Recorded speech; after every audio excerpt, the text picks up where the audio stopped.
최근 코로나19 백신을 접종할 때 지침을 위반한 사례가 잇따르고 있습니다. 5명이 맞아야 할 용량을 한 사람에게 몰아서 투여하거나 정해진 용량의 절반만 투여하는 경우 등도 있었는데요. 의료기관에 충분한 교육이 이루어져야 한다는 우려의 목소리가 나옵니다. 김승환 기자가 보도합니다. 지난 11일 전북 부안에서 얀센 백신을 맞은 30대 남성에게 40도가량의 고열이 있다는 신고가 접수됐습니다.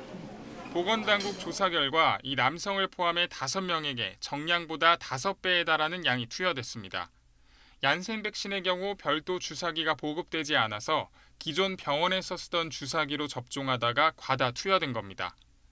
다행히 백신을 과다 접종한 30대 남성 5명 모두 별다른 이상 반응은 없는 것으로 전해졌습니다. 보건당국은 해당 의원에 대한 민간 위탁 의료기관 지정을 취소하는 방안을 검토하고 있습니다. 앞서 인천에서는 의사가 일부러 아스트라제네카 백신을 정량보다 절반만 놔준 경우도 있었습니다. 간호사분이 처음에 설문지 조사하면서 반만 맞으면 이점이 많다. 부작용도 적고 기저질에 대해서 좋고 이상 반응이 적기 때문에 더 좋을 거다.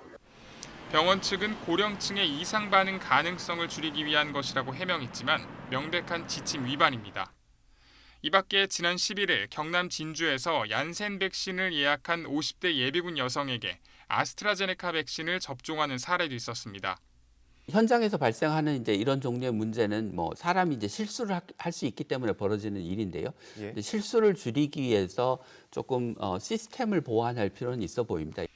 화이자 백신도 다음 달부터 일반 병원 등 위탁 의료기관에서 맞을 수 있을 것으로 보이는 가운데 의료기관을 대상으로 한 예방접종 관련 교육 강화가 필요하다는 지적이 나옵니다.